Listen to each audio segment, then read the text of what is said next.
Welcome to the Beck podcast. Woke up this way. He's got a lot of cool stuff he's gonna show you today. The latest news, industry topics, and business tips. For all hairstylists and salon owners, it's time to flip the script. Grab your precision scissors, barber combs, and swivel twist razors. Let's cut a bob, a quick shag, pixie cut with a little bit of flavor. Check out the live classes, product reviews, let's rock on. Don't forget to check out freesaloneducation.com. I woke up this way. It's gonna be a great day. Chop it, clip it, spray it, flip it. I woke up this way. It's gonna be a great day. What's up, guys? Welcome to the podcast. Well, it's not a podcast. It's a live show. Welcome to Woke Up This Way, the live hair show where I take your requests and we go over all kinds of different hair techniques. So what I want you guys to do right away is start pumping in the chat. What do you want to see today? What kind of techniques do you want to see? Whether it's men's cutting, razor cutting, curly hair, straight hair, balayage, hair color, whatever it is, foil work, let me know. What do you want to see? And I'll get that lined up. Right away, we're going to do men's cutting. So I want to share a video with you guys that I shot with a guy named Jason Reyes from Paul Mitchell. Shot that about 8 months ago-ish. Really cool video. Really detailed work. So I think that's what you guys are going to love the most about this video. Good morning to everyone. Good morning on the West Coast. It's afternoon now on the East Coast. So super excited to have a show with you guys today. Again, this show is going to be Monday through Friday at 12 at noon Eastern Standard Time, and taking your requests. The first thing I want you to do is write down this. I want you to write this down or keep it in your mind to go download the FSE Now app, which is our free salon education app. It's free, so nothing holding you back. And I'm going to actually share some work from some of the stylists that are posting in that community. So if you get a chance, go check it out. You can put this live on your computer, and then you can use your phone and download the app, get connected with us. But it's a whole community. I'm going to share the video with you guys right now so you guys can see what that's all about. And then I'm going to play the first haircut video of the day, and keep your requests coming. And obviously you can text me and all of that as well. So here is the FSE Now app. Go check it out. Here it is.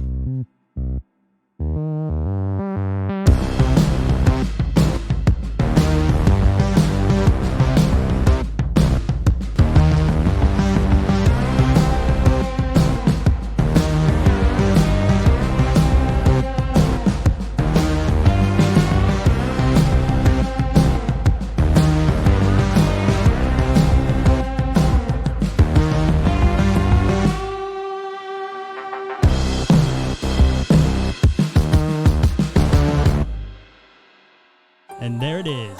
So go check it out. That's our brand new app. It's free. It's in the App Store. Updates coming next week to it to even add more features. So you just want to be up to date. Get it. Get signed up. Create a profile. It puts you onto a map on stylistlocator.com so you can get found by clients as soon as clients are ready to find you. Awesome. So can't wait to share this video with you guys. This one, again, I said it's Jason Reyes. He's going to do a men's low razor fade for you guys. So here it is. Here's the video. Hi, everyone. My name is Jason Reyes. I'm here excited to share with you guys some cool techniques. You know, some of the things that I always see in barbering is just how do you blend and how do you fade and how do you connect that top. So in this tutorial, you guys are going to learn how to blend, how to clip over comb, scissor over comb, and also how to connect that top and finish it off with a cool style. Hope you guys enjoy. Starting off, I section the hair from the crown area towards the front. What I'm looking at is the cowlick. And as I create that division, it's key and it's very important that we keep that section extremely clean. This is going to help me balance out the haircut and proportion off the opposite side. I clip that out of my way and I start here with a number 2. And with the open blade. And if you notice here, as I start to work that, I'm going to use more the heel of the clipper. So that's going to be more the back part of it. So I can continue to steadily build weight as I work upward. So I'm not digging into it. If you notice, that blade is just a lot flatter, working against the head shape. Working my way all the way around to the opposite side. As I continue that, I then close the lever and then work my way counterclockwise towards the opposite side. Again, focusing just more on that back heel of the clipper. With my trimmer here, I'm going to set in my guideline. This is going to be very important. As I'm working with a lower fade, I'm going to set in first what's going to be my shortest length. I want to make sure that it's nice and clean. I keep it very low around the ear. What I'm looking at is the amount of space that I have to create the gradients for the length that I already have with a pre-existing haircut. So because I want to steadily build some weight, I'm going to keep that just a little bit lower. So that way it just fits a little bit more suitable to the head shape. And also it's going to leave me just enough room so I could leave that length that I need towards the crown area. And I work this from front to back and the same from front to back. And the reason for that is because it has just slightly a dip towards the back. So if you could say it's not a smiley face, but it does have a diagonal back. I'll move that all the way to connecting it towards the center. The bottom part I'm not focused on because later on you'll see that we're going to shave that off. So I'm not going to waste my time cutting that hair off. So here I just balance it off the center and make sure that that line is nice and clean, as this will be my guide for the entire haircut. I go here now to a 1.5 open blade and using that same method, but here I start a little bit of toe and then I start working more towards the heel of it. So the toe just helps me diminish a little bit of the line. And then as I work more of the heel of the clipper, it continues to build settle weight as I move up towards the head shape. My hand is also very light as I'm cutting. Once I approach the opposite side, I'm going to close that lever and I'm going to work my way again around the head shape till I end up where I started first. Here I'm using a lot more of that heel of the clipper. Folding that ear down, it's very important that we have control. I don't want to discomfort the guests as I'm working my way around. And here, if you see again, I approach it from front to back in the same exact manner. So even though I work my way around the head shape, I still went from front to back. I go in with the number 1 guard and I have an open blade. So I start off always with an open blade and then I start to close that down. So I start diminishing a little bit more of that weight line. So here I went with that open and then I started to close it down. So I'm going to start fading and blending that from the front towards the back with the open blade, and then I'm going to close that blade. And a lot of times in this area, you'll see me use a little bit more of the corners of the clipper, and that is because of the contour and the roundness of the head shape. Here I start off with my open 0, and if you notice also, I call this like a fanning motion. My hand is extremely, extremely light. So think about like if you were applying makeup. Right, your hand's going to be very, very light if you were trying to blend or fade something out. The same way if you were coloring hair, right? If you want to blend something, your hand becomes very light. So the same things with my clipper. My hand becomes extremely light as I start to blend. I grab my comb in a C-shaped manner, and this is just going to allow me to be able to build some weight. So I don't really move much of my wrist. What I use most is just my fingers to fold that comb so I could comb it back down for control and then up to cut. Here I'm just using my comb as an extension of length. I'm working against the head shape, away from the head shape. So I'm not resting that, so it's in a floating comb position. And if you notice also, as I continue working my way up, my elevation is higher and higher and higher, so I can soften that line. So through this bottom area, if you see, it's slightly in an anchored position, but it's just because I want to slightly build some weight. So just think about the same way you would do with finger angle. I have the same approach exact with my comb angle. Now I go back with my number 2 just to refine some of that length and blend in what we just did with our clipper over comb before I continue moving on. So I like to work it through panels. So I start off with one panel and make sure that that panel is nice and clean. It's blended all the way out. And that basically sets my guideline so I can continue to work my way all the way around the head shape. With that open blade, working a lot more with that toe of the clipper, you notice as I start to diminish that line. So I start off almost like in a fanning motion. So my elbow is a little bit higher up. The clipper is also in a position where the teeth are facing in. If you notice, the bottom of the clipper is slightly lifted. And then I start shifting that slightly downward until I start to blend in that line. And what this does is with the same exact length, I create a little bit of distance. And then I work my way from the bottom up just to continue to steadily build that weight.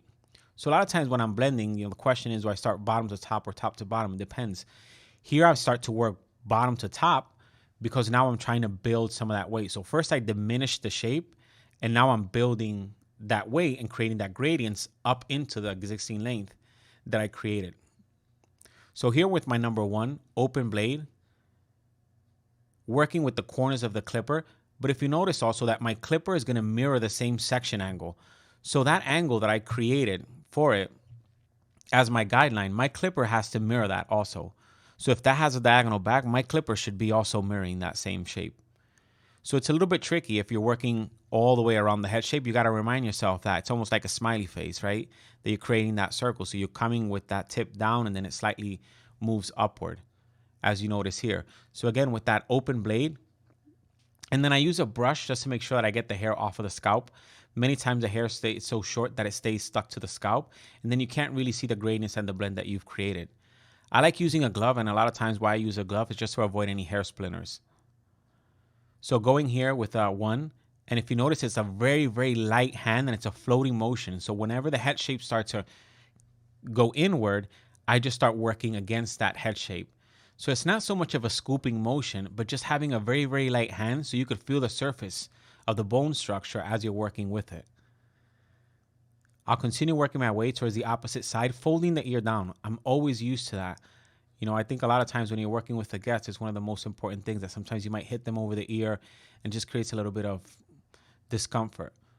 And then from that front, if you notice, I stop right above the ear, so around the mastoid process area, and then I start working front to back again. And it's because if you think about it, it's slightly like a rounded shape. So it's not only just building weight in the vertical dimension, but also in the horizontal dimension. Because of my clipper position, I slightly build settle weight towards the back because that's going to help me through that crown area, just have that little bit longer length. Working around the ear again with that open blade. And if you notice, I'm working more with the toe of the clipper. And then I slightly start to float with that and use a little bit more of the heel of the clipper. I go back to a number 1 to refine the gradients, making sure that I brush the hair off of the scalp so I could see. And then working in that same manner from front to back, taking off that guard. And here I'm just floating. So here my hand is extremely, extremely light when I'm working. Many times it's barely even touching the scalp. So this is something that you have to get used to. Also, if you notice how I hold my clipper, it's almost like how modern day you text on a phone or how you hold a remote control with my thumb on the top. So that just gives me a little bit of more flexibility. And whatever I do on one side, I must repeat on the opposite side. So I go back with the clipper over comb. And if you see again with that C-shaped motion, how quick and simple and easy it is to comb that hair back down for control and then comb it up as you're cutting. You see that the comb there, I start cutting, bringing my clipper upward instead of just horizontally. And the reason that I do that is because I just want to get into specific smaller areas instead of when I go in horizontally, I tend to cut a lot more. Once we've done that, we start to refine that shape. I remove my clip and apply some moisture, some water towards the top so I could cut the top. With the top, I'm going to cut from side to side. So I start in that crown area. And what I'm trying to do here is just create it just a little bit flatter of a surface. I'm looking at the bone structure in itself. What he had previously was just a little bit round for it. So it would create just a little bit of too much weight towards the center. I wanted to push some of that weight out towards the corner. So basically, I'm cutting a flat layer through that top. So if you notice where you see the most amount of length coming off through is going to be that center. So if you notice where the part is, I leave that extended upward because a lot of times I need that length to create volume as I'm going to comb the hair. Sectioning is extremely important to me. So if you see every section that I take has to be very clean. So I'm always very, very aware of that as I'm cutting hair. You know, I always say like the movie Karate Kid, you must practice and practice and practice. So these are things that I constantly practice to make sure that I have consistency when I'm cutting hair. If you see the front, it has a slight over direction backwards. And that's all going to be dictated on how much length you want towards the front and also if they have a receding hairline. He didn't have one, but I did want a little bit more of that extension of length. So here I'm going to use Blade Slip, one of my favorite products to utilize. This is going to help me soften the hair as I shave. If you see it's white, but it'll go on clear onto the skin. So because it's a small detail, I'm not using my shaving cream. If I was shaving a larger area, I would have used my shaving cream here. But if you see how soft it is and how easy it is to shave, Also, one of my favorite things about this product is as I shave, there's not a lot of residue left behind. So it actually softens the hair. I make sure that I stretch out the skin. Whenever I'm shaving, I stretch out the skin and I lay my blade nice and flat against the skin. Here I'm using grooming spray. This is also one of my favorite products to utilize when I want just a little bit of volume into the hair. As you see, I'm blow drying the hair. I always say it's all about that base. So you know that song, it's all about that base. That's exactly what I'm doing as I'm creating that volume, right? Movement is going to come from the base. So this is what I need to blow dry first. So if you see, I bring in my brush, my 413 brush, almost like in a rocking motion. And then I create lots of tension with that as I bring the teeth backward. So I start elevating that hair up and I focus more on the base, more on the base. The ends of it, I just bring them all back because I want something that is not going to be extremely polished. So after I've combed the hair into place, I'm going to go in with a little bit of scissor over comb just to balance out, clean out any little bits of weight line. And I'm going to use my dry paste. This is going to give me a little bit more of a flexible hold. The hair is going to have a very matte finish with that. But you see the nice texture that's created through that. Here you see an end result. You see how the weight balance is just a little bit longer towards the back, how it drops down a little bit through that fade, creating a little bit of proportion towards the top. And to finish it off, I'm going to use some of my skin tonic. This could be applied face, anywhere on the skin. So it's going to be a little bit more of a refreshing feel that you feel with that. And here what I do is just give them a slightly different look. You know, I find that a lot of times for guys, versatility is key on them. So I like to show them more than one way to be able to brush and style the hair. And this is more of a textured look. Hope you guys enjoy.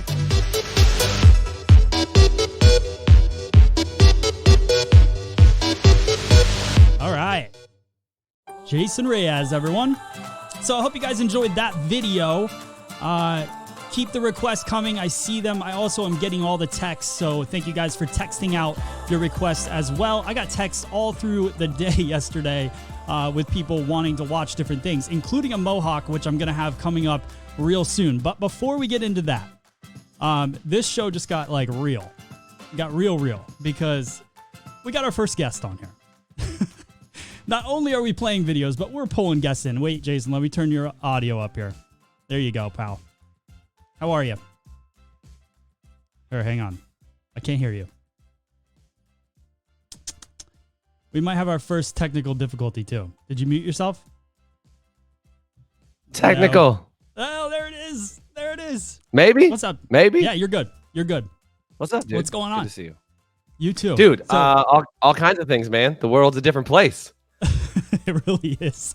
So real quick, before we get into the next video with you guys, post your request in the chat as you're going. Also, if you have questions, Jason runs a company called High Performance Salon Academy. You can follow them at High Performance Salon on Instagram and Facebook and YouTube, really.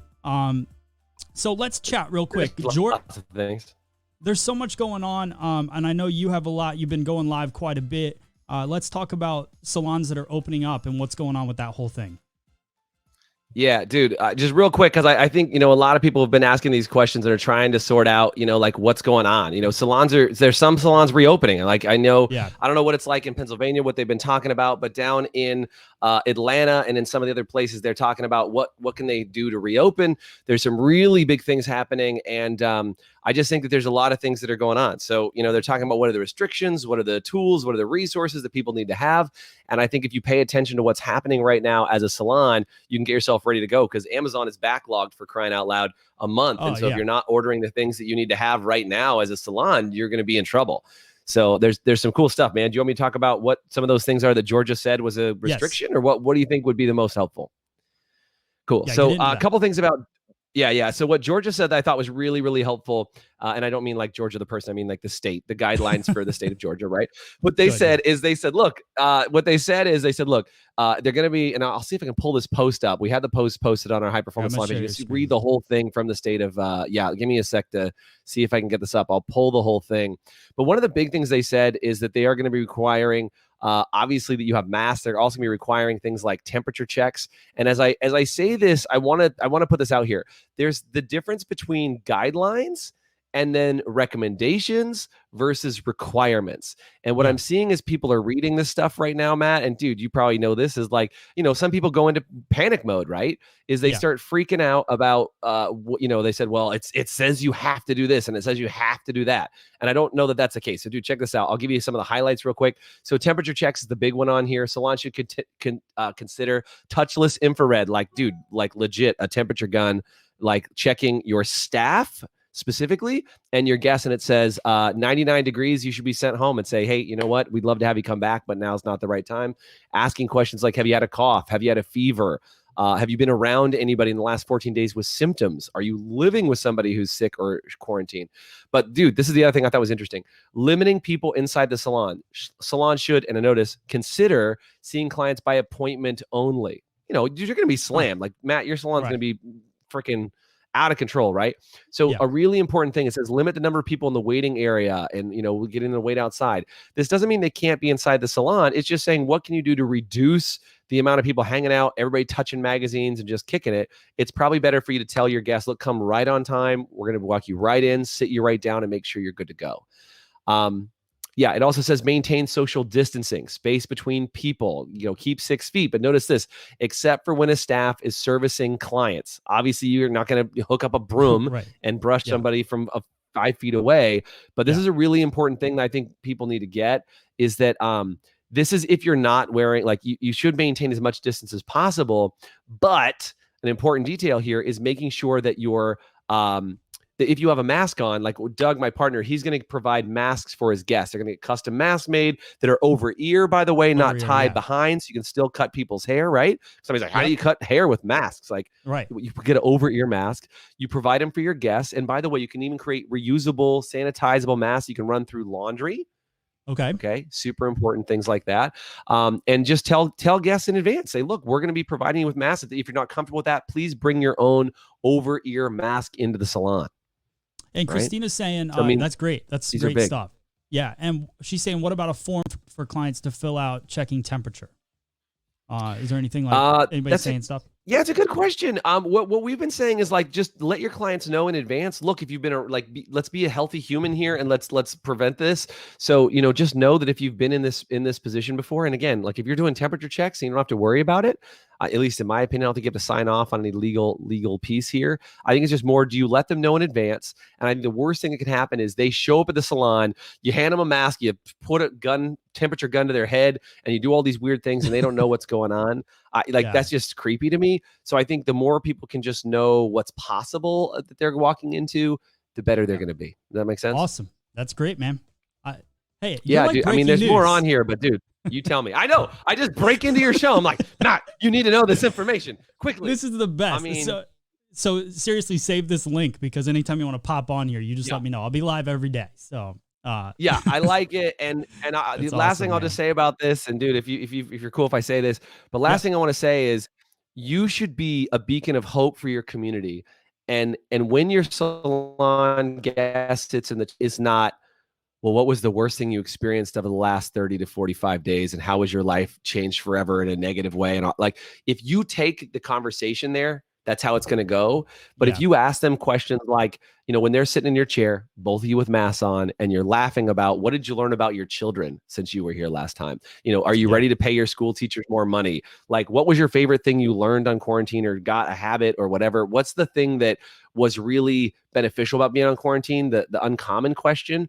I think that's going to be really the way that you can become a beacon of hope as a salon and as a pillar inside the community. So anyway, thanks for letting me break in and just like drop some knowledge. I hope that was cool. That was awesome. And we're going to do it again. So keep the link and text me whenever you have something to say.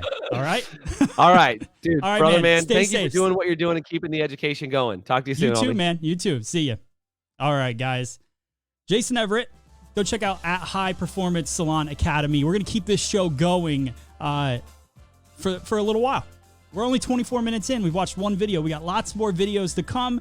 If you guys have questions about anything from the quarantine to what do you want to see on a video, I got a ton of cool things coming up. We're actually going to learn right now from a really cool stylist friend that came into the studio about everybody kind of came in last year. We really opened this up a couple years ago. So Hair Like a Boss. I don't know if you guys know who Hair Like a Boss is. You can follow him, find him on Instagram at Hair Like a Boss. But he came in here, he turned some hair white. So I want to go over that technique with you guys, share his content, his video. So let me know what you think in the chat. Let me know what you want to see next. I got razor cutting coming up. We can do more men's cutting, whatever you want to see, you let me know. All right, guys. So here is at Hair Like a Boss. Hey guys, Hair Like a Boss here, Daniel Tatro with Matt Beck out here in Pennsylvania for Free Salon Education. We're going to be going over my whiteout process, and what we'll be covering is integrity of the hair, why or why not to take clients, and formulation when you are done full bleach process. A lot of my followers always ask questions on why or why I don't take certain clients, because the attraction to my page is the white hair. What I find is that at a level 7 and above is where you'll obtain that clean, healthy white hair in one session. In 90% of my clients, as far as most clients, they want their hair to be done in one process. Can it be done at a level 2 and above? Sure, but you're gonna have to do a double process. So the number one thing I look for is integrity of the hair. And if I'm going into the hair and it has a lot of correction going on, then I usually won't take it due to the fact that this is only lightening. And if you have many bands in the hair, 90% of the time you're gonna still have banding. So when I'm talking about white from the root out, I'm talking about white only from the root out. And if you have a lot of correction going on, it's never going to happen. I've failed and learned that it will not happen. To start my process, I always go over the canvas. I always look through the hair.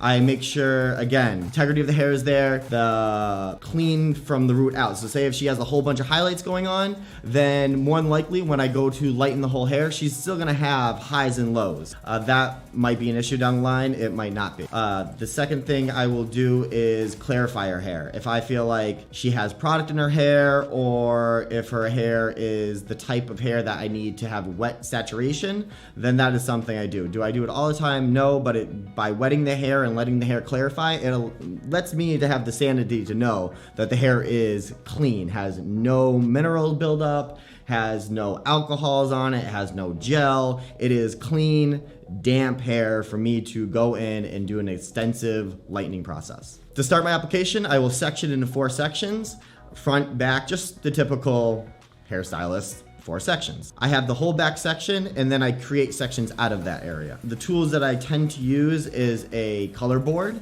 a wet brush, and give or take one of the combs that have teeth on one side and a comb brush on the other side, so I can brush through to make sure the saturation's even throughout. I went with a bigger bowl because I always found myself moving and having to mix up new bowls. So this bad boy will hold comfortably about 10 ounces total of lightener, and I believe those little bowls, average bowl, color bowls, hold maybe 6 ounces. Those 4 ounces are going to help you finish a whole section of like the head. Opposed to going back and forth, remixing lightener, I mix up one big bowl of lightener that I know is going to allow me to cover the whole back or the whole front of a section of the head. So approaching each section, the main thing that you have to be concerned about is saturation. Saturation is key to lightening the hair. The hair wants to absorb all the product that we put onto it. About 1/2 inch sections as I move up, and then I'm staying about a 1/2 inch away from the root and just going through and really making sure the hair is soaked with the lightener. So the foils I like to use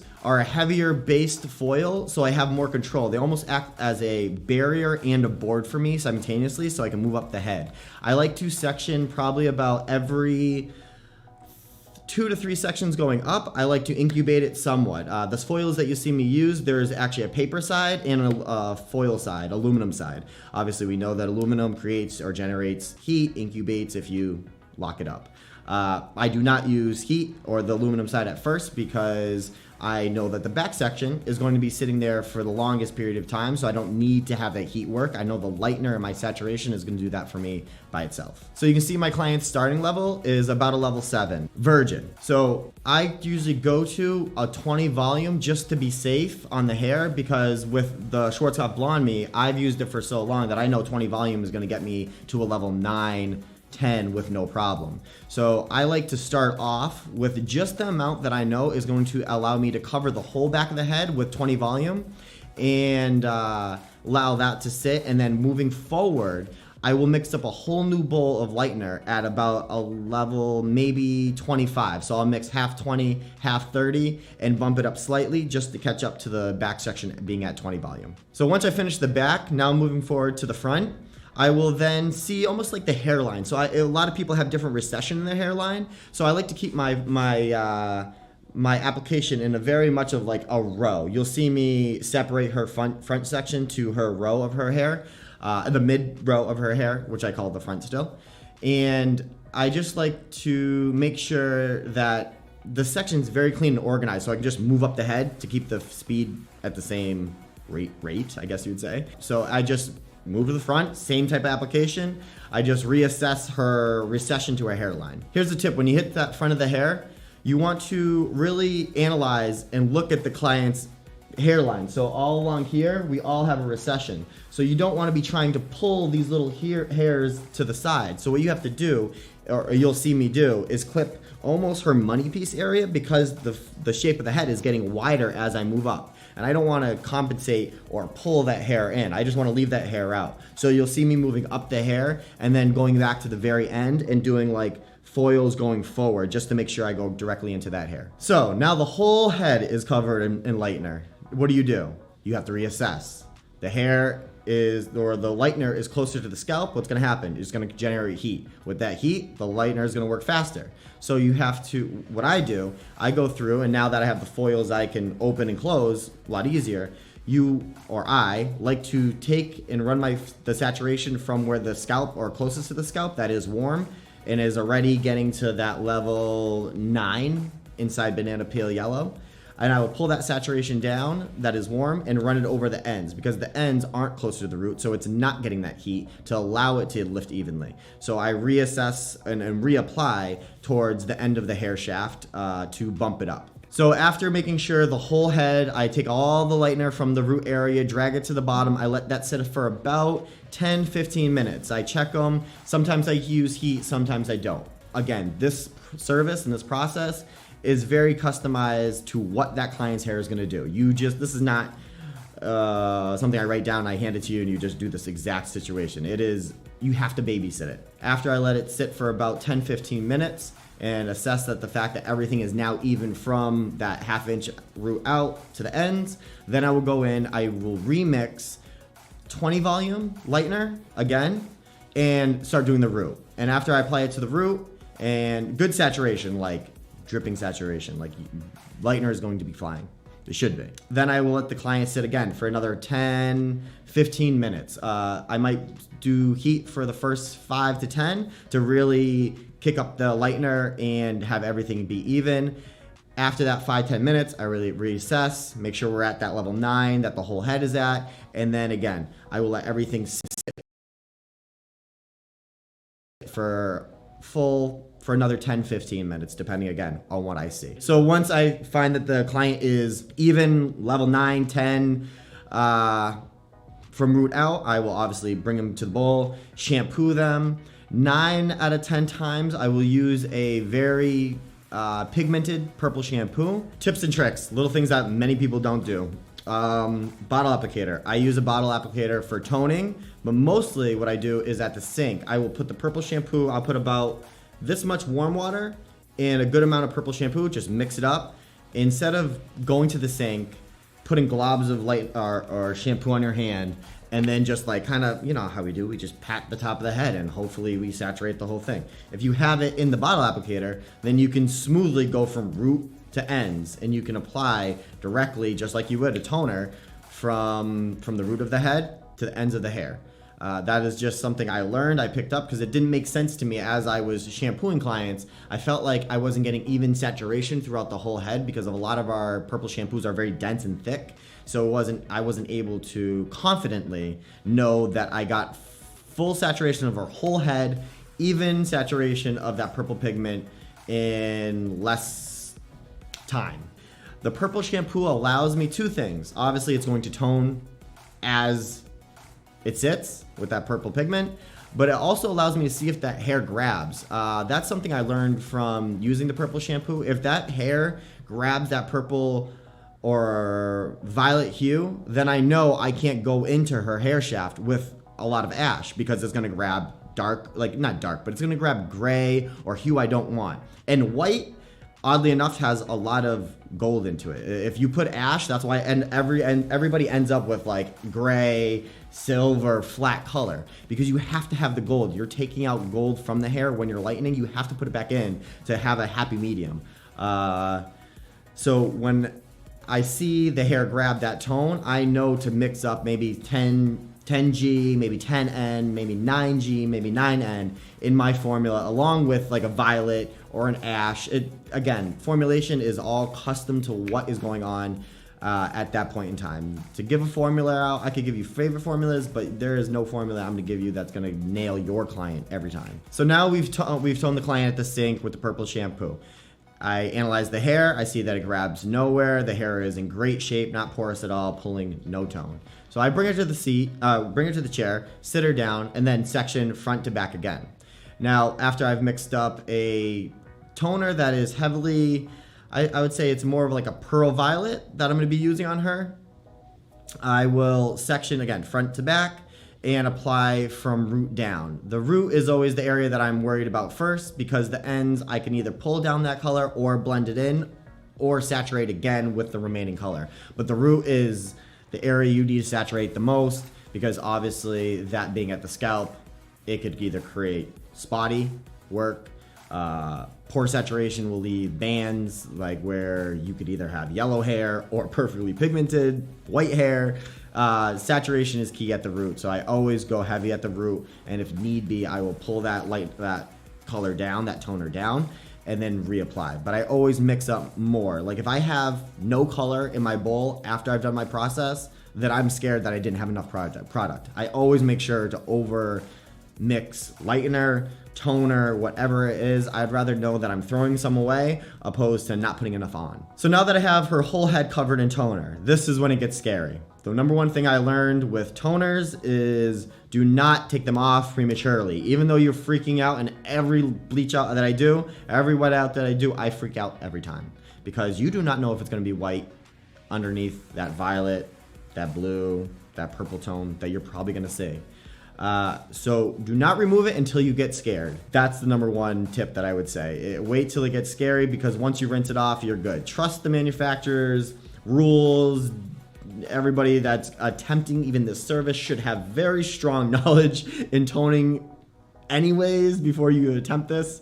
But the toning aspect is scary, and it's always gonna be scary. No matter how good you get, I'm scared every time. So another tip with toning, if you are scared and you wanna push her a little bit more but you're not sure, when she's at the sink, since you have the whole head saturated, just take a little section from the very bottom of her hair, wherever the bottom may be, if she has long hair, short hair, medium hair, just have good lighting over the section where the sink is, and just rinse out the ends and assess like what you see from rinsing off the toner at the ends, because you can still, if it's not ready, you can still then go to the top of the head, and because you have good saturation, or you should be able to pull that toner back over and reapply toner over that section that you just took off the hair.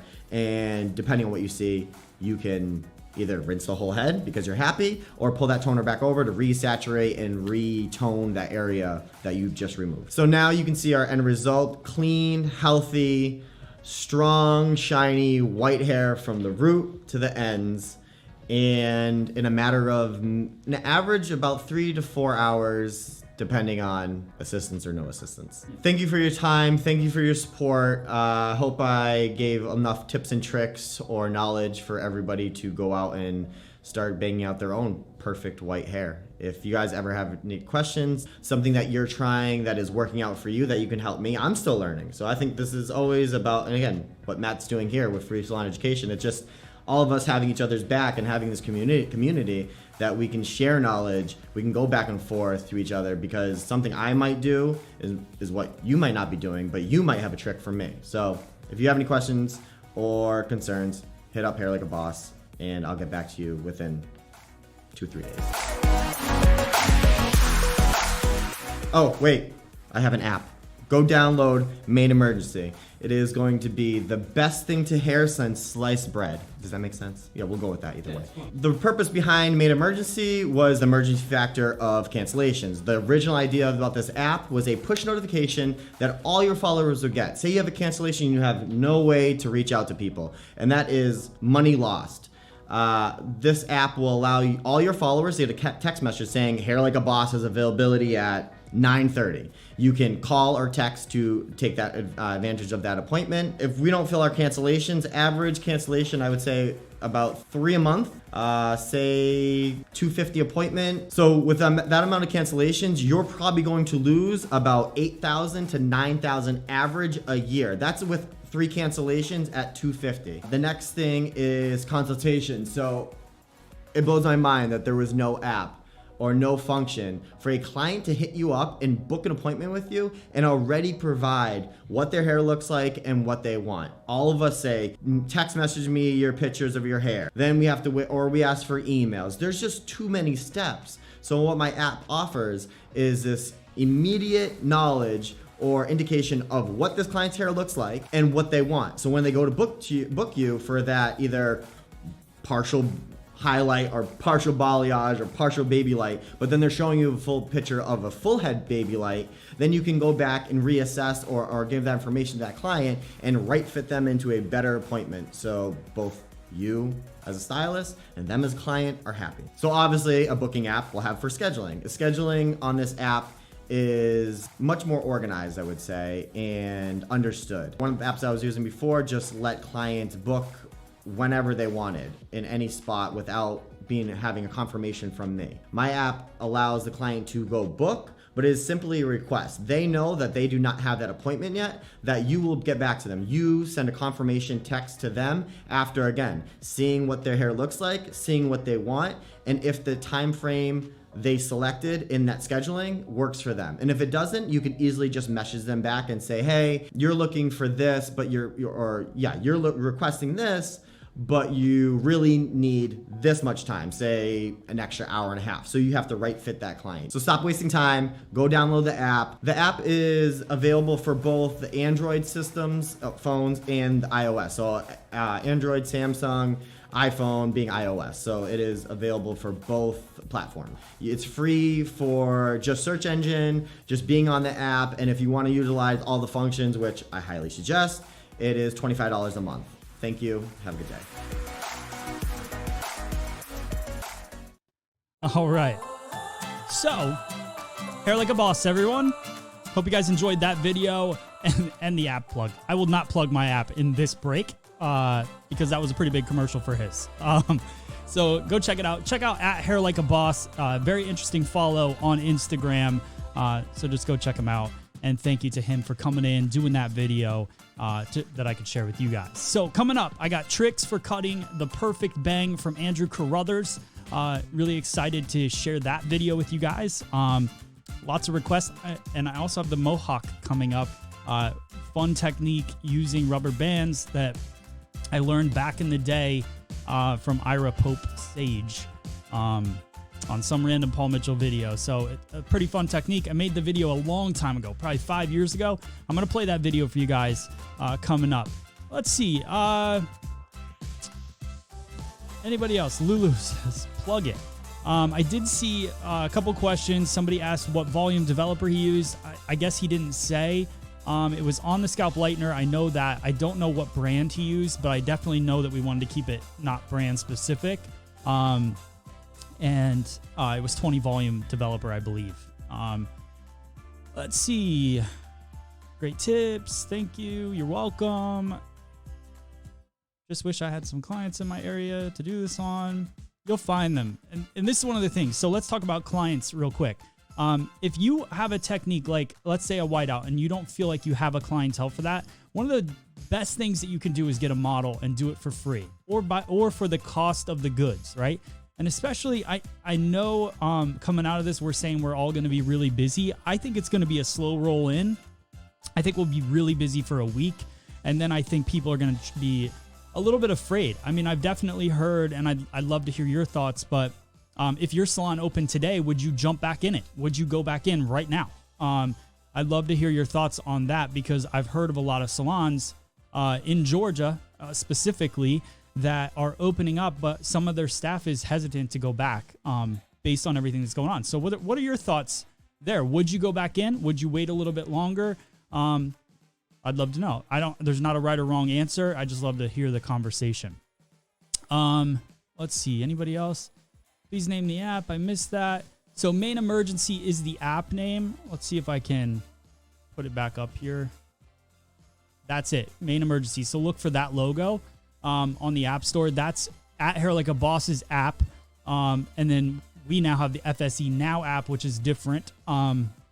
It's community, it's education. So that's the app I was talking about at the beginning of the show. I'll tease that later. Right now, I want to get into another video, but first, I want to share a couple images from our app. So that's how I'll tease it this time. Some of you guys, so when you go on to the Free Salon Education Now app, FSE Now, you can post your work. So this is actually work from Taylor that she put up there. I thought it was really beautiful work. Love seeing everybody's work on the app. Let me throw up another one here. Throw up is not the right way to say that. Here is Linus. I'm not sure exactly how to pronounce her name, but beautiful red contrasted color. Love seeing that. And then the last one here that I want to share, beautiful curls. And here's the cool thing about the FSE Now app is that it's not, you don't follow people on it. You get to see the whole community. So if you post your work, it goes out to everybody. We have thousands of hairdressers on there. It's only been out for a week, and we already have, we're reaching 2,000 people, 2,000 stylists signed up, creating profiles and sharing. So, and like I said, in a week, we're launching more specific things where you can actually reply back to stylists, message stylists within the app. So it's going to become even better community. And that's what we're trying to build here, is an awesome community of stylists that are working together to grow together and to learn together. So that's what it's all about. Hope you guys are enjoying this show. This is a brand new show. This is the second day. And if you guys are new to it, you're just logging in. Basically what we're doing here is you request what technique you want to learn. I've created over 1,000 videos, not only for myself and for our YouTube, but for other brands as well. And some of those brands have given me access to their library. I've been reaching out constantly to other brands, trying to get other brands to jump on board with this show as well, so we can just build this library up. And then I'm going to do this request show every day live at 12 o'clock Eastern Standard Time. Take your requests, play the videos, and then we can talk about it afterwards and just have a lot of fun. So let's see. Whoa.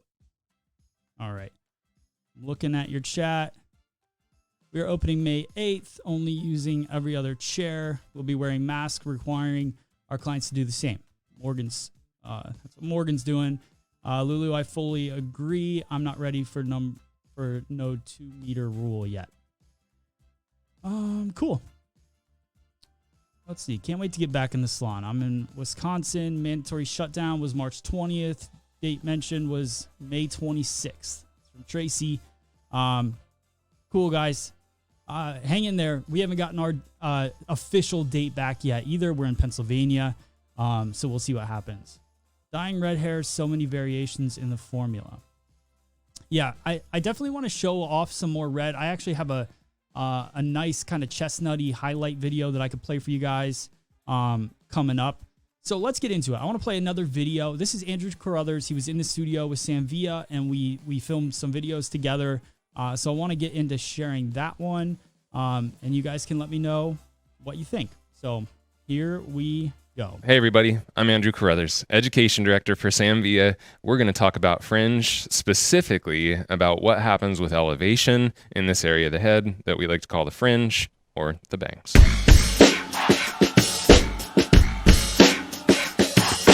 So for the sake of efficiency, let's think about how elevation affects this area. First things first, let's grab a pair of shears. We're going to use this one. This is the 6 3/4-inch streamline shear from Sam Villa. When you're cutting fringe, just on kind of a side note, one of the really important things is to look for natural growth. So the first thing that we did here is to actually cut the hair or blow dry the hair into its natural fall. And we do that by wrap drying the hair. If she's got really strong growth patterns, you can use a comb to do that. And you use your comb to kind of press down into the head while it's wet as you're blow drying back and forth. And that really helps to press out any kind of growth patterns that might be in the hair that are going to get in the way of the fringe. The next question usually is, well, how far back do I take the fringe? That's a really tough question to answer because, number one, it has to do with density, of course. Because if she's got a ponytail this big around and you take your fringe from all the way back at the high point of the head, she's going to have a shelf this thick that you're going to spend a lot of time trying to work through. But then also proportion is really important. When we look at the face shape, there's also kind of a rule of thirds. It's from the hairline to the bridge of the nose, tip of the lip to the chin here. And those thirds, the goal is to have them be balanced. So a lot of people say like, well, it's good to put a fringe on someone with a very long forehead, which we'd probably tend to agree. Here's the issue. If you take your fringe super far back on someone that also has a very long forehead, this dimension becomes really extended. So trying to keep the fringe section slightly farther forward on someone that has a longer forehead is actually going to help with your balance too. So take that into consideration as well. The width of the fringe definitely is about face shape as well. This is pretty common sense stuff, right? If they have a very wide face, we don't want to take that fringe super wide on them because that's just going to make it feel wider. If they have a very narrow face, of course, we don't want to create this little curtain fringe that's super closed in because that's going to make them feel more tall and narrow. So just kind of use your common sense when you start to think about the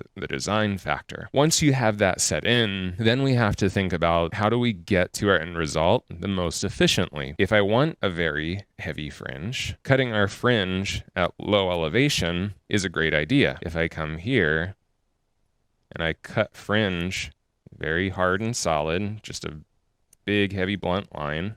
Oh, that's nice and crooked. It's blunt and heavy, right? Because all of this hair is piling up right down here. Now, don't just think of it from the front view because our guests are seen from multiple angles. Also look at it from the profile because from the profile, the shape that you're going to have is going to be very shelfy here. So it's going to be more flat, flat, flat, and then you're going to build density towards here. So it's all about where you want the weight to sit. So what if I don't want it to be heavy? Then we would use the element of elevation. If I take the hair and I elevate, we refer to this as 90 degrees horizontal. And really what we're saying is just horizontal, parallel with the floor. If we look at the head shape itself, here it's closer to my fingers. And at the top of the head, it's farther away from my fingers. So where's the shortest point going to be? At the bottom, right? So for some of you, you might think, oh, well, I'm elevating it up and this should be layered hair. It's actually not. It's graduated hair because it's going from short at the bottom to longer at the top. So if you want to take weight away from the perimeter, but start to build weight up and away from that perimeter, then that elevation, you can see the difference in that center compared to the sides. See how now that bottom edge is very lean, but it's very quickly leaving weight here. Now, let me do that across the entire fringe area, and you'll be able to see that the profile view has changed quite significantly too. And we're just cutting blunt mainly so that you'll see the most true end result. The profile is much, much different now because it's very collapsed in here and it creates a very round sort of shape through the middle area because we're building weight up and away from the face there. So let's say we want to get rid of that weight. Then we may want to elevate even more. So now let's cut this again, but let's really start to elevate at a very high elevation. So let's cut a nice strong perimeter first, and this will become a nice guide for us. So we'll start there. Because we want to keep this at a higher elevation, it's going to be easier to work in sections. If I take the whole thing and compress it, it's not going to have even elevation. So we have that guide from the front. Now we'll elevate to 90. There's that little guide from the front, so we'll follow that. I'll give you a profile view so you can see the elevation. You'll see we're 90 degrees from her scalp.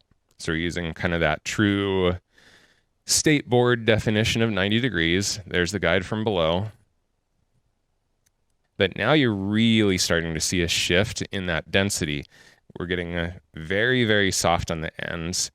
But now look at the profile view. You'll actually see that it's starting to flatten out on the forehead.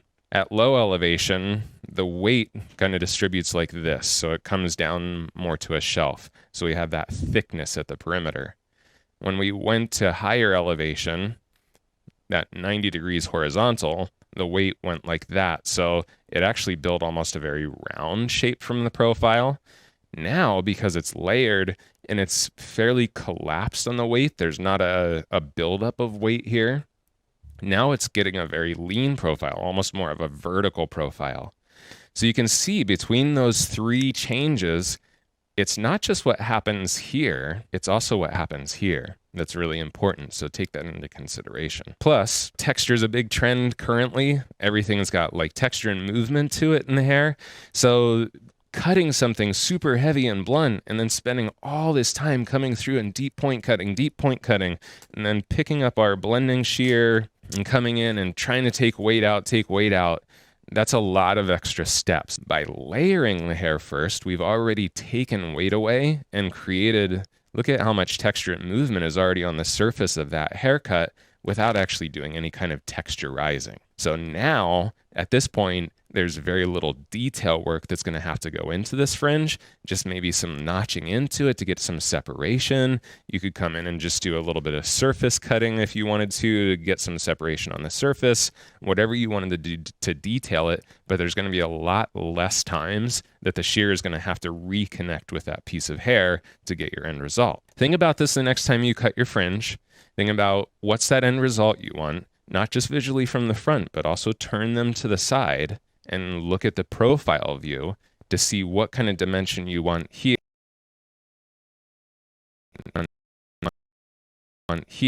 in relationship with balance with the face. What would you do if they already have bangs, but they feel like it's too heavy, not at the ends, but at the root? So I work for a company called Samvia, if you haven't heard of us, and we do produce shears, really focused on ergonomics. We feel very high value shears for the price points. This shear is super unique, and don't worry, I'm not going to cut myself. This actually isn't a blade. It's a polished surface. So the only thing that does the cutting is the teeth on this particular blending shear. So what happens is as you're closing the shear, the teeth are cutting as the hair's slipping forward on that polished blade. So traditionally, if your blending shear, holds the hair really well and cuts really blunt, you have kind of these little divot marks, these little lines from the teeth that can happen. So we call this the invisible end shear because as the hair is sliding forward, because it's being cut just with the teeth, it creates these little scalloped edges, short to long. So what's really cool about this is you can be really aggressive and you're not going to see a line in the hair because it cuts that short to long. So this is the shear for this kind of work because weight, that heaviness, typically doesn't actually live at the ends. It lives deep within the hair. It lives in that base and mid shaft of the hair. That's where density is. So this is what we would suggest. Come back in very organized sections. Place the blending shear at a diagonal. Now, if your blending shear is pretty aggressive, this wouldn't be the recommendation, honestly. This one is very soft, and it's not going to take a ton of hair away, so you can see I'm pretty close to the scalp, and I'm going to come through, close, and slide through. I'm not going to come back to that section again. This is why it's so important to become organized. Individual little tiny pieces of hair do not cause sprouting. And here's the proof. You are constantly regrowing hair. Your hair is falling out and regrowing all the time. So there's already tiny little bits of hair at your scalp all over the place. What creates that sprouty feeling is if you come in and you do that, if I did it one more time and maybe put a bundle of like 30 hairs right next to them that are that short, that's what's going to create that sproutiness. A shear like this will take itty bitty little tiny hairs away so that you don't risk getting that sproutiness. Now, here's what I know a lot of you are asking is, well, I don't have that shear, so how do I do this? If you take the blade of your shear and you actually do a very, very fine weave through the surface, then close, that will turn your blending shear that maybe is a little bit more aggressive into something that's closer to this, very, very soft. So what that is doing is it's actually taking bulk away from the interior of the hair. So this is why it's so important to work in sections. Even go ahead and take a clip and place it on that section so that you know you're not going to touch it again, and let that next section down. I don't want to dig into that previously cut section, so I'm just going to come to the surface.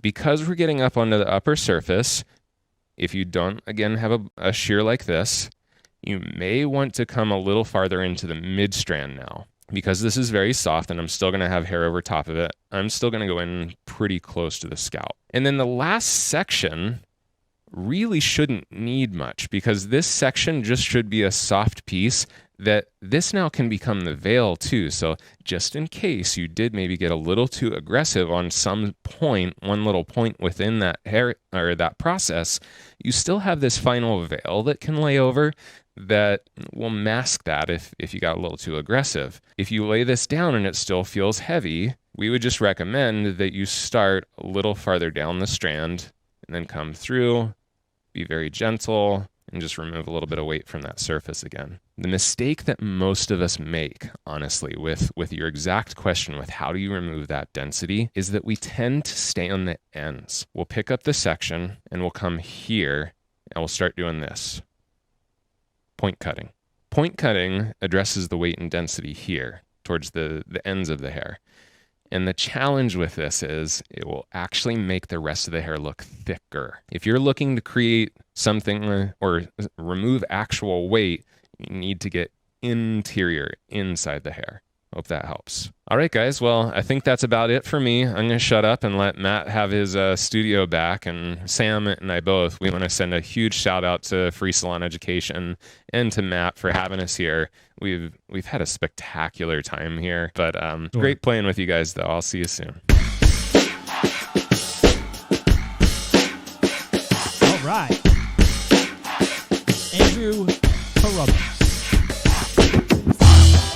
Hope you guys enjoyed that video from Andrew Carruthers and Sam Villa. Thank you to them for allowing me to play. I mean, that's a Free Salon Education video, but for allowing me, literally they said complete access to the library of Sam Villa. So that's awesome. Any video I need to look up and use on this show, I can use it. So thank you guys for the requests. I do have one more video that I'm going to play for you guys, which isn't super long.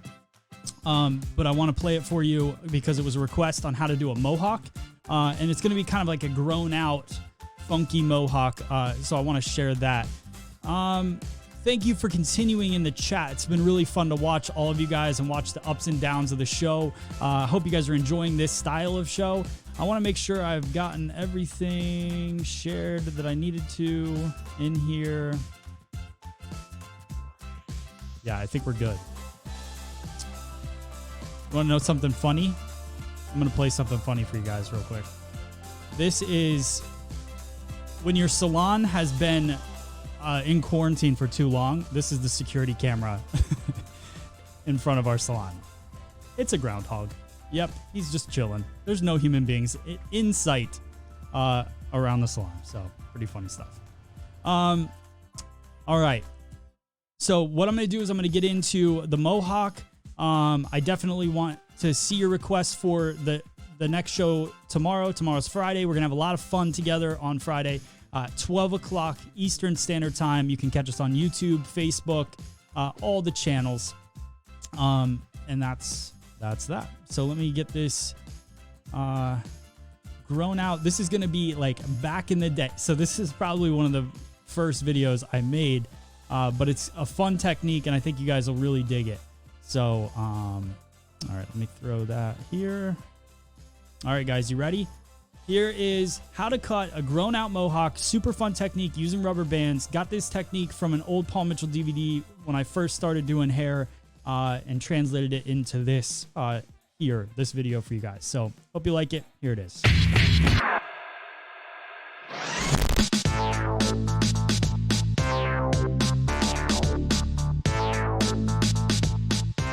All right, so guys, today's vlog, we focused on something a little bit different. I started out the day with a completely different plan, and then halfway through the haircut, realized that I didn't hit the record button, so totally screwed up the video. So I ended up going with something fun. Today what I did was I had some fun with the razor. We used the Donald Scott carving comb again. This is definitely the week of the razor, and I used the orange haired mannequin, which you can see my hands are stained and dyed. So here is the cut. We went with a Mohawk feel, some fun orange hair color from Brian. The technique on the top to actually do the Mohawk is really simple, and also going through the edges and the sides we did with a razor again. So really fun technique. The versatility with this cut is definitely there. So even though it's really fun out of the box and crazy, I can't even say it's crazy. It's really kind of tame at this point in the world and in life. But really fun haircut. Definitely enjoy the step-by-step video. Let me know in the comments what you think. If you like this style of cut, we can keep doing stuff like this. Maybe on Fridays we can have some more fun. So I'm excited for you guys to see it. Here we go with the step-by-step of our Mohawk haircut. Okay, so putting this video together, I'm actually really excited to show you guys this haircut. It's really a fun technique, and it's even fun to section it out. So we're going to start off by doing that. We're going to take partings along the parietal ridge. Depending on the density of the hair, you may want to take this section a little bit skinnier or a little bit fatter, and really depending on what type of Mohawk you want, you would take it skinnier or fatter as well. So get creative with that. We created that square, went pretty much along parietal ridge on this mannequin back to across mid-crown, and then we create another rectangle shape below that, and that's going to go down to the occipital bone, and then from the occipital bone down to the nape, we do another ponytail. So the two ponytails, the one in the nape and the one right above occipital, are directly off, but you can see the top ponytail is over directed back.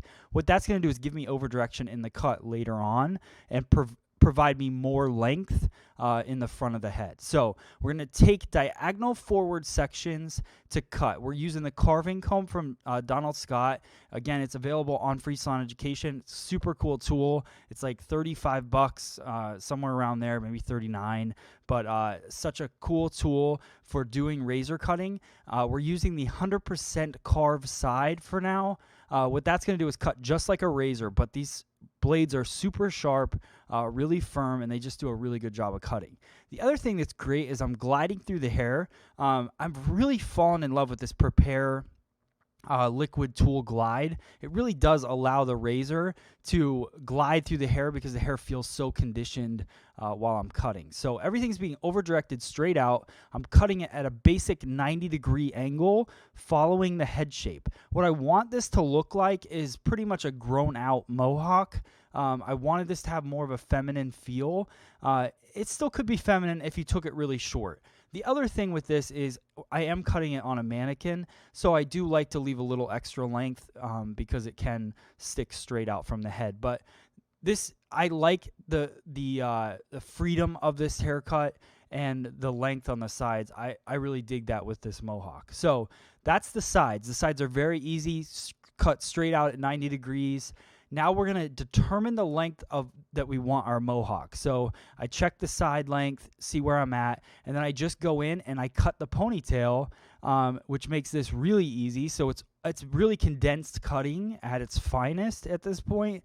So I'm going to go in and carve off and get that length to where I want it on each ponytail. What I love about this is you can really see the Mohawk come to life right in front of your eyes as you're cutting it. So you can see it right there. So I match up all my lengths. I'm happy with that. I comb out the ponytails, and with that liquid tool glide, you can see how easy even the ponytails slip out of the hair. And then what I'll do is I'll go in, and I'm going to do some point cutting now with the carving comb. So this is a really fun technique that you can do with the carving comb because both sides cut. So there's 100% carved side, which we talked about. That's going to cut 100% of the hair. And then there's a 50% carved side that will cut 50% of the hair. That's great for adding texture and thinning. But when we go in to do this point cutting technique, all I'm doing is I'm elevating the hair, and then I'm shifting that razor back and forth on top of my fingers, just running it back and forth. And that's cutting on both sides. So it's not necessarily taking a perfectly straight line across. So that's why we consider it point cutting, because you're just removing some bulk and adding even more texture to the edges of the haircut. So you're going to see I'm kind of over directing. I'm taking out the heaviness on each side of the front of the haircut. Because we did over direct it back, there are heavy corners that are going to happen right at the recession point of the head. So just going through and, you know, taking off those corners helps with the overall look of the haircut. Now we're going in with our 50% carved side of the razor. So that's a good look at it right there. So I'm just sectioning horizontally and then working through, just sliding that 50% carved side down. And now I'm just going to use the 100% carved side to take off the kind of tail part that happens in a Mohawk. Now, some people like that, so you could leave it on. I like it a little bit, but I like to have, I don't like it that long throughout. So now we're going to start to blow it dry. Especially with the mannequin, I'm going to do a lot more emphasis on blow drying the sides forward and then the top back. So really just making the root of the hair pliable, going in every direction. You could call this a flat wrap, but it's not really flat wrapping. What I'm doing is working back and forth, and I'm taking the hair and blow drying the heat and actually creating that volume back on the head. So I want to basically create this Mohawk shape without even putting any product in it whatsoever. So then when I go to put the product in, this is the Carve Cream Wax from Bocado. You guys can use any kind of like wax that you have to definitely check it out. This has a really light hold, so you're not going to, you would actually use some hairspray after this. But just going in and molding that up, you don't want to try to use the product to force the Mohawk in. You want to blow dry the Mohawk in and then just enhance it with product, which will help give it that longevity and hold. So I hope you guys enjoyed watching this cut as much as I enjoyed making it for you. Make sure that you subscribe to our channel and get alerts on all of our new videos every day at 10 a.m. All right, guys, thanks so much for checking out today's vlog. Make sure that you post in the comments below what you thought of the cut, also what cut you'd like to see in the future, and hit the like, hit the share button, share it with all of your friends. That is the end of today's vlog. All right, so fun to look back. To look back at me walking by trash cans, holding the camera, talking about hair. 2016. To be back then. Hope you guys enjoyed today's show. Woke Up This Way Live is fun. It's so fun to do. Having Jason Everett on talking about Salon's opening back up, that was fun. Doing a whiteout, that was fun. Having Jason Reyes on, doing a men's cut, that was fun. Cutting a Mohawk from 2016, that was fun. So I hope you guys learned some stuff today. Please do me a favor, 2 things. Share this show as much as you can. That's the biggest favor you can do. It's free. Everything's free. I'm not asking for money from anybody. Just learning and education. But all I ask is that you please hit the share button and share it out there so that other people can learn with us. And then every day we get this chat blowing up and new ideas for videos, new ideas for everything. The other thing I want to say is that after this, I'm finishing up a bob haircut, and I'm going to post it on FSE Now community on our app.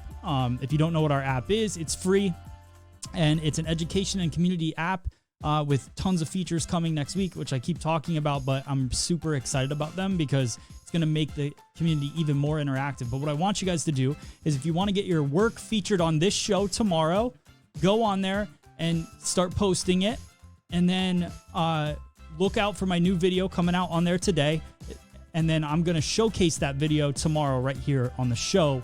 That'll be the first thing that we do is show our new video, and then we'll show tons more education, take your requests, and do all that stuff. So You guys are so awesome. All you guys that hung in this entire time. I want to keep this show around an hour every day so that we keep it fresh, keep it going, and who has more than an hour a day to consume. So if you made it the whole way through this show, if you watched every minute of it, let me know that in the comments. I'd love to see who you are, and make sure this text is open 24 hours a day. So text, I get to see those alerts. It's the easiest way for me to see exactly what you want to see on this show the following day, and I'll try to get those videos ready to go, but I can also pull them up on the fly as well. So thank you to all the brands that have given me video content exclusivity, like Samvia, opened up their whole library for this show. And obviously all the artists that I shared today came into my studio and filmed here at Free Salon Education. We're looking for more brands to open up your library. So reach out to me, Matt, at freesaloneducation.com, and we'll figure it out. But I want to be able to share all kinds of different brands' content on this show for all the hairdressers out there. We're reaching about 30,000 plus a day, which is pretty cool. So Kristen missed the first 5 minutes. We'll let it slide.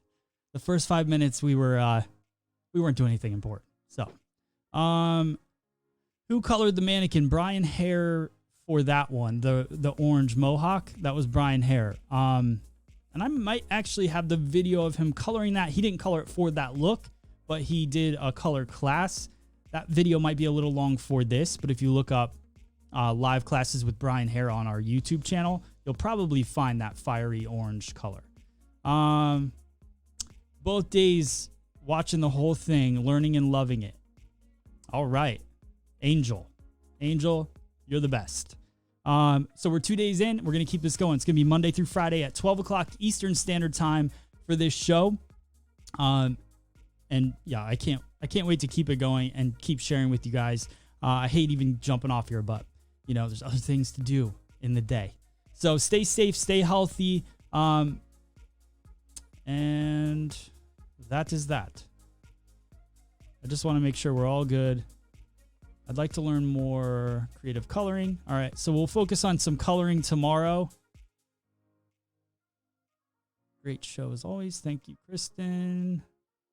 All right, cool, guys. Go share the show. Go download the app. I'm going to play the app video real quick for you guys so that you can see that and you know what you're downloading. Actually, I want to play it on this screen here. Go download the app. This is the app.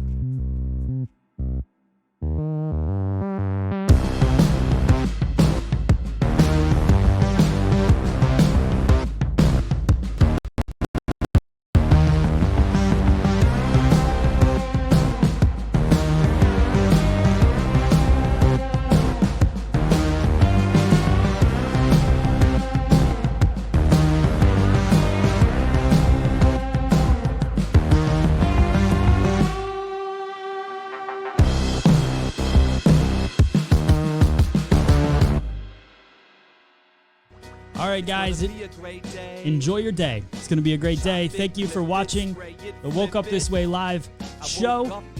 Send out your requests, and I'll see you tomorrow. Chop it, clip it, spray it, flip it. Let me show you the way. It's gonna be a great day. Chop it, clip it, spray it, flip it. I woke up this way. It's gonna be a great day. Chop it, clip it, spray it, flip it.